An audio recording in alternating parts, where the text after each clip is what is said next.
اعوذ باللہ من الشیطان الرجیم بسم اللہ الرحمن الرحیم۔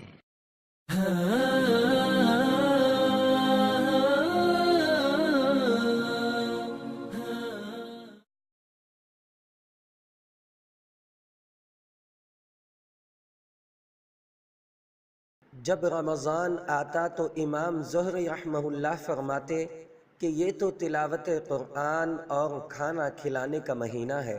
ابن عبد الحکم رحمہ اللہ فرماتے ہیں کہ جب رمضان آ جاتا تو امام مالک رحمہ اللہ حدیث کا پڑھنا ترک کر دیتے، اہل علم کی مجالس کو چھوڑ دیتے اور تلاوت قرآن کی جانب متوجہ ہو جاتے۔